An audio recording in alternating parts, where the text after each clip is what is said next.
Hey guys. Hi, Jesse. It's cold. Yeah. Good. I'll give an injury update. So, Luca Ayling had successful surgery yesterday. Based on how the surgery went, we're hopeful that it's not too long, somewhere between 2 and 4 months. We'll see exactly how he progresses, but it's a knee issue that he had to get sorted out. So we decided to take this time to use to get him healthy. Tyler Roberts was in training today, but will not be available for selection. It was his first day back in training. Good to have him back, and he's ahead of schedule and will be certainly ready for the start of next year. And then Patrick Bamford has looked really good this week. We still haven't made a final decision on exactly where he'll stand for the moment on Sunday, but he had a day off today inside to recuperate effectively, but we're hopeful that we can make the decision in the next couple days that we can make him available for minutes on Sunday. Second, I want to congratulate Everton for a hard-fought last couple months for them, and obviously what a game for them to come back and show resolve and belief and manage to keep themselves in the league. So congratulations. And then for us, obviously the results haven't always gone our way in the last month. We went from after Watford being 9 points up or 8 points up and looking like things were relatively secure to then having a lot of teams around us win matches and being sucked down back into the relegation zone. So, but all I can just say is that we're excited. We're excited for this challenge. We know we have to be at our best. I never came here to think that this was going to be easy or that it was a given that we were going to stay in the league. I knew we would have to fight for everything, and that's the way it's been. And I'll make sure that that's what I represent on Sunday, and make sure that our team does the same. So, again, we're really excited for the match on Sunday. Hi, Jesse. We now know, though, that it's a straight shootout between Leeds and Burnley to stay up. Can you just talk us through the emotions from your point of view of last night? Was that a real roller coaster for you watching the other games? And how do you approach the match this weekend from your perspective? Do you have to try and take the stress out of the situation and just focus on winning your game? So, I watched the matches last night. It's obviously not easy, and there are a lot of emotions going through me when there's different moments in the games. But I think watching the matches as well, there's always a little something to learn about how teams respond, how teams handle moments, what the body language is like, how players and teams handle difficulty. And so, make sure that we are ready in all those ways. Yeah, going into the match, I think we want to be aggressive. We know that we want to win. And if we win, we give ourselves the best chance. I think I've been in these situations before in different leagues where on the last day, whether it's for a championship or placing in a league that you need to know a little bit what's going on in another match and how to manage that throughout the game at halftime in every way. We'll have communication with our team at halftime for sure and throughout the second half. But the key is that the focus for us is to have a good start, to bring ourselves into the match really well, to be positive, to find a way to get a lead. And in the reverse way, that can put pressure on Burnley in the moment if they know that we're having a positive result in our match. So, again, it is a moment where we have to still focus on ourselves to be our best and play our best, but also know exactly what's going on in the other match. How have the players reacted to last night's results? What's the mood like, and how does it impact their mindset knowing that it's not necessarily in your own hands anymore? Yeah, I think everybody, everybody's got a few comments about mixture of being pissed off and emotional or disappointed. But the mood in the training center today was really good. It was upbeat. It was positive, and we know that we have to maintain a strong mindset and be ready for a big moment on Sunday. Is this the biggest game of your managerial career when you look at the stakes? I was asked that a few times in interviews yesterday, and I answered it honestly in different ways. But in the end, who cares? What's important is that our team and that we here in Thorpe Arch are ready for a huge challenge, and that we're positive in our mindset, that we believe that we're going to get this done, and that we're clear with exactly what we want the game to look like, and that we're clear with what the opponent is. So that's what's most important. Thank you. Adam?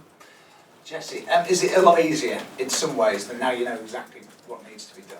It would have been a lot easier if we were already locked into the league, but the fact that we only have one match to keep track of, and we know that we have to outpoint Burnley, I think, does make it very clear for us, and that a win gives us the best opportunity.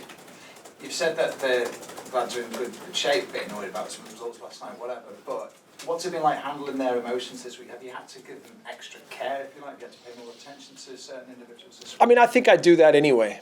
I think that's something that I care about is what is the mental standing and emotional standing of every player in our team, and then the group as a whole.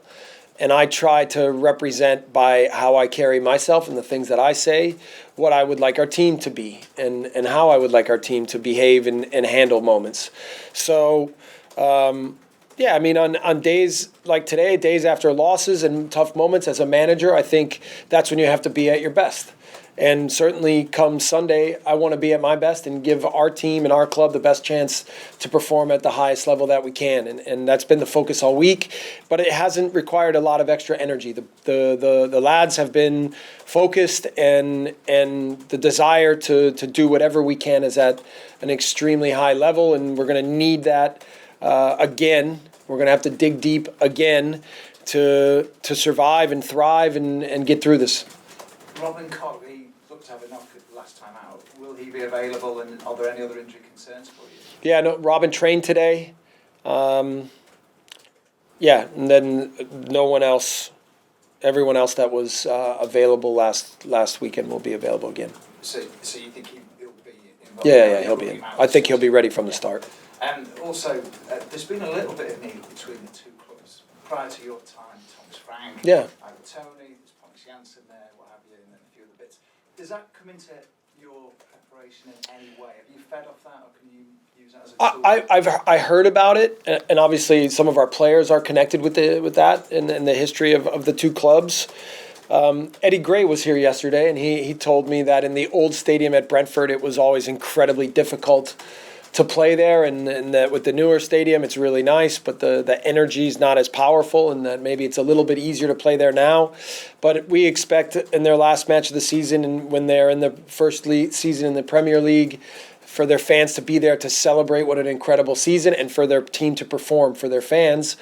And I think at this point, we don't need any extra motivation, and we need to expect that Brentford will be at their absolute best, and that's what we will do. And finally, Jesse, obviously it could go either way. Have you spoken to the 49ers and Andrea this week just about what will happen on the other side of the weekend?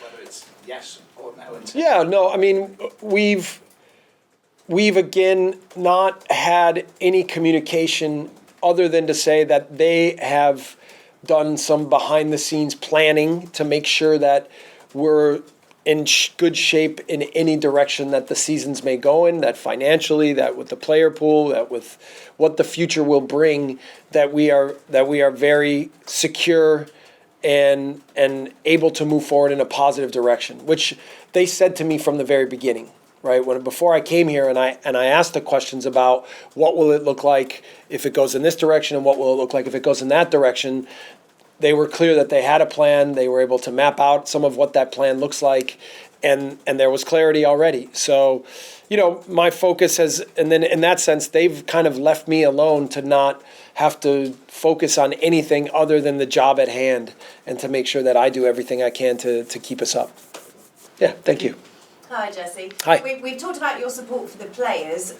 How do you personally cope with the pressure? What do you do as a manager to cope with that?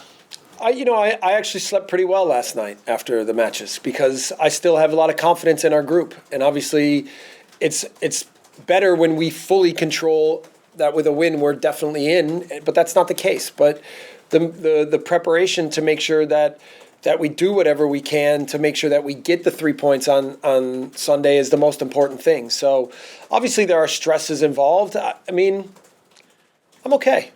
I'm okay. I mean, like I said, I'm not just saying I'm excited. I am excited. I mean, you don't work in this business unless you want to be in these situations. And like I said at one point, most of the situations for me have meant fighting for titles more than fighting for your life. But whatever, fighting for results, doing whatever it takes to be successful. That's what this will require. And if Patrick is back, just talk to us about how much of a boost that would be. Yeah, well, I would say in general in training, he's looked quite good.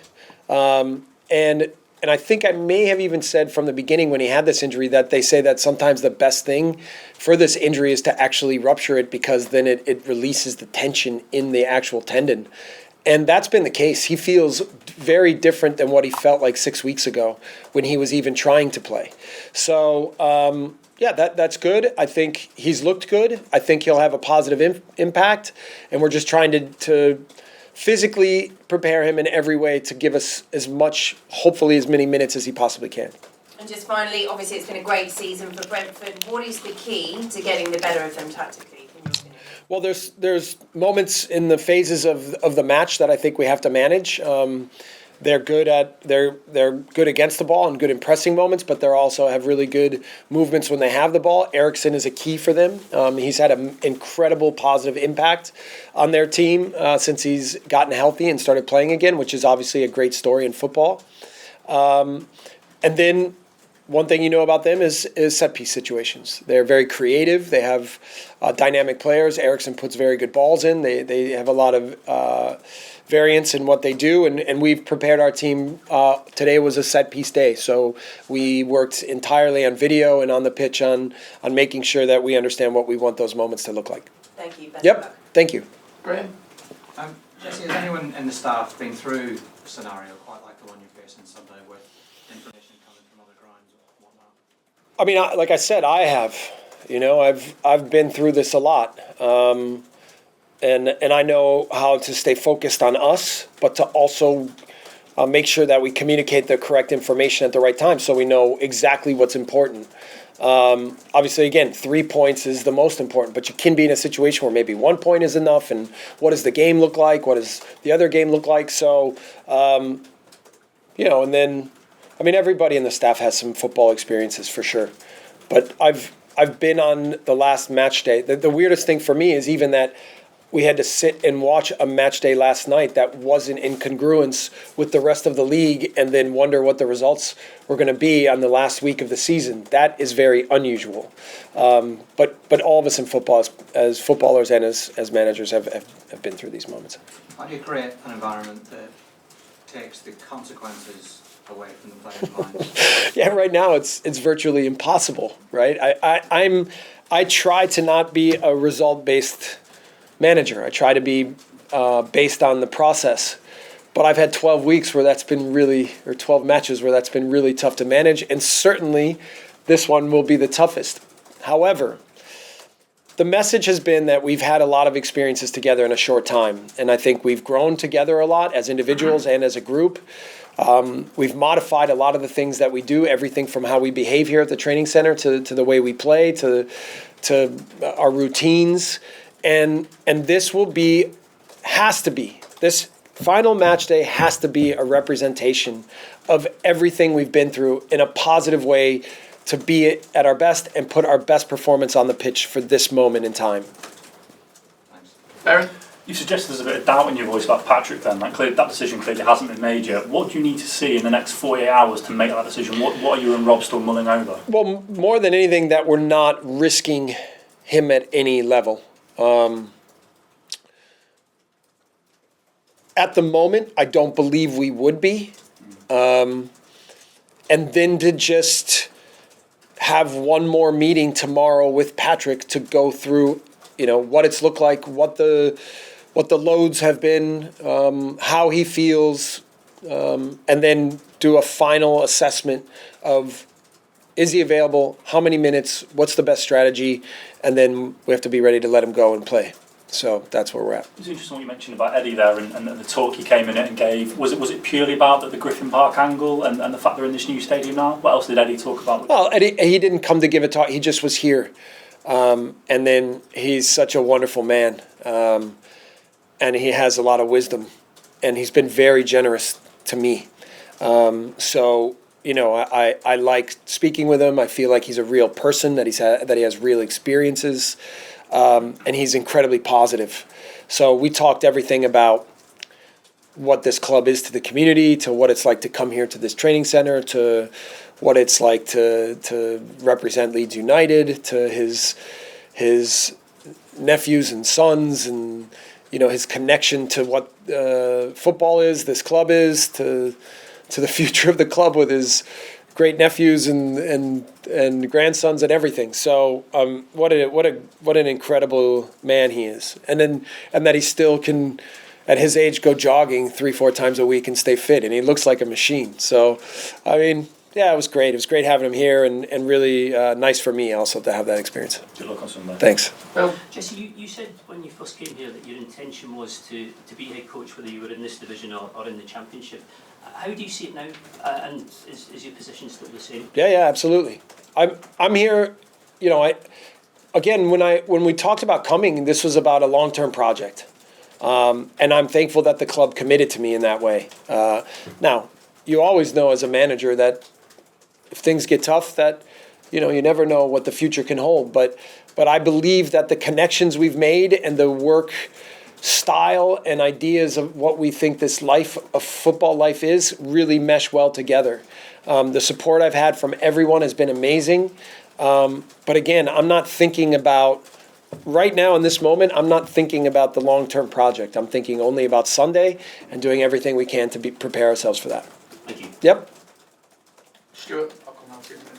Jesse, obviously the motivation on the weekend will look after itself, but how do you sort of strike the balance between the aggression you want to see and over-aggression? Yeah, I mean, we talked about that a little bit after the red cards, right? That the motivation here is never a question mark, and the work ethic and the commitment. And I've said all along that it's about my ability to guide their efforts in a way that can help them be successful as a group. Yeah, that's a challenge right now.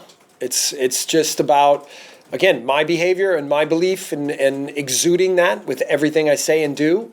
And then, making sure that the clarity of exactly what the match plan is and what we want the game to look like and how to handle different moments in the match, and to make sure that each player is clear with his role and what we want it to look like, and that as a group and guys off the bench, and that we're together and we're bringing Adam, we're bringing Stuart, we're bringing Luke, we're bringing Dan. Everyone's going to be there together. This is going to be about as being as strong a group as we can possibly be, and to be able to stand tall at the biggest moment in our season. Tanya, have you thought about the final words that you'll say as you send them out, or will you maybe leave it to the players themselves to do that?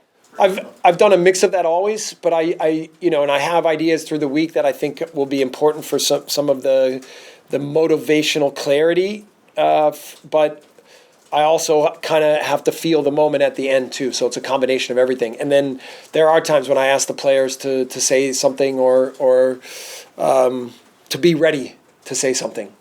And at the very least, be ready to have energy to support the group in all these moments. And they've done a great job. I mean, again, the fans, as difficult as this has been, the fans should be really proud of these young men and the way that they've come to work every day, and the belief they've shown and the commitment to each other that they've shown.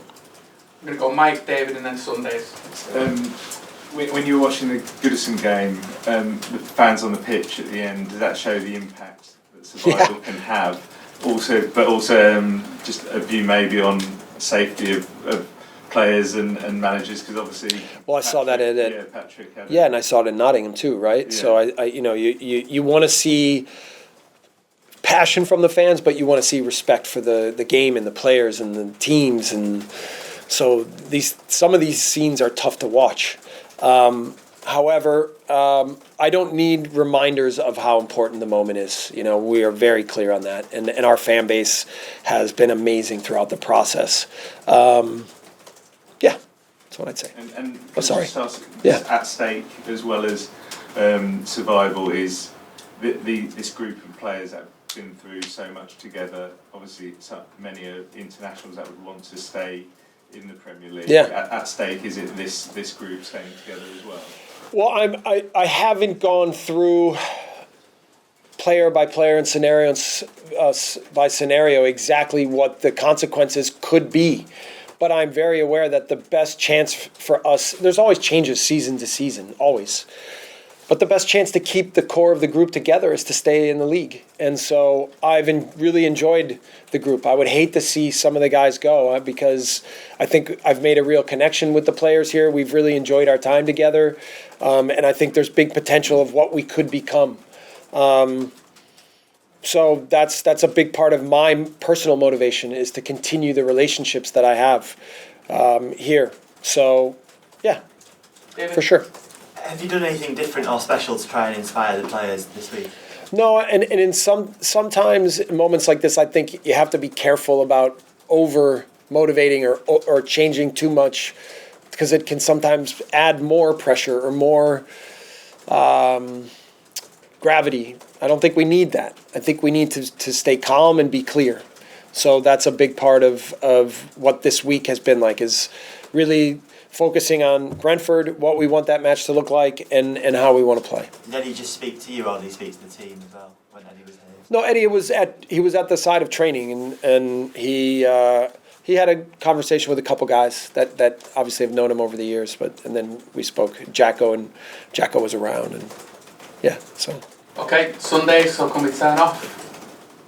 Okay, Ross?